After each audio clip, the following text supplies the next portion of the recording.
Welcome to this Debt Decoded long-form video. In today's session, we will explore limited company rescue options. If your business is under financial pressure, it's important to approach your choices with clarity and calmness. Let's begin by identifying the core issues. Many directors face challenges such as arrears with HMRC, pressure from suppliers, or uncertain cash flow. Uncertain cash flow that hampers wage payments and tax obligations. When confronted with these challenges, it's natural to wonder about your next steps.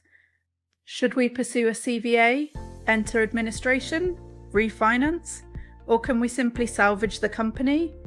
However, the more fundamental question often surfaces: is the business fundamentally viable if the pressure is alleviated? Or has it reached a stage where rescue is unfeasible? This distinction is vital, as not all struggling companies can or should be saved. Chapter 1. Start with viability, not hope. When under pressure, directors may cling to hope as a strategy. But creditors often see through this. A viable rescue scenario typically shows clear demand for products and stable relationships. Stable customer relationships and workable gross margins, with cash flow being the main issue. On the other hand, a weak case features ongoing losses, unreliable record keeping, and questionable forecasts. Chapter 2. Aims of rescue options. The purpose of rescue routes isn't solely debt elimination. They focus on buying time, managing creditor pressures, and restructuring obligations to safeguard the company's value. Whether the goal is preserving jobs, keeping contracts alive, or a structured repayment plan, value remains paramount. If there is no value to protect, attempting to implement a rescue can result in unnecessary delays and expense. Chapter 3. Understanding the Company Voluntary Arrangement, or CVA. A CVA is a structured agreement enabling a viable company to repay part or all of its debts while continuing to trade. Although a CVA may seem favourable, it requires creditor approval and hinges on the credibility of future cash flow projections. If a company cannot meet the financial demands post-CVA, this may not be the right path. Chapter 4. The process of administration. This is a formal procedure placing the company under control. The company is placed under the control of an insolvency practitioner, often pausing creditor actions temporarily. This can be beneficial during significant pressure, but it can also be complex and costly.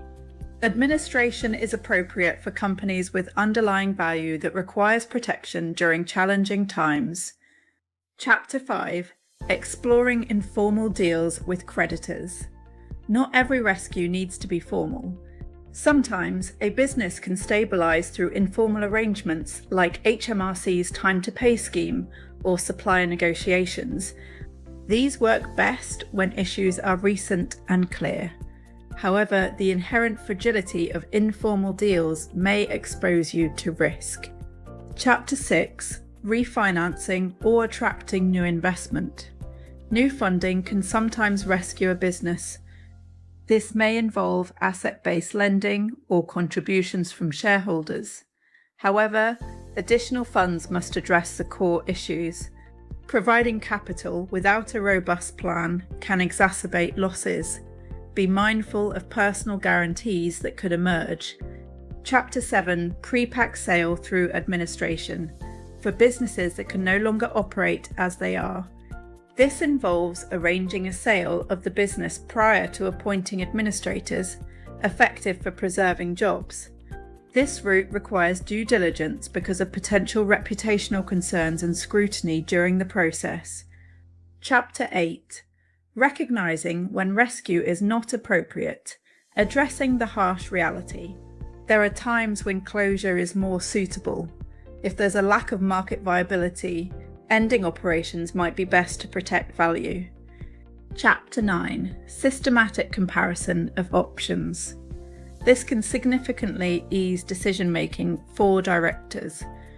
Key questions like, can the business trade profitably? Or how pressing is creditor pressure are crucial to assess. Chapter 10. Warning signs for immediate action. In urgent scenarios, swift action is essential. Scenarios like winding up petitions or late payments require gathering facts and seeking proper guidance without panic. As a director, compile a detailed overview, your current debts, cash flow, upcoming obligations, and potential income. The goal is not necessarily to rescue your business at all costs, but to select a path that accurately reflects its true state, protects value when possible, and prevents the situation from worsening. If you need more information, guidance, and tools, visit www.debtdecoded.co.uk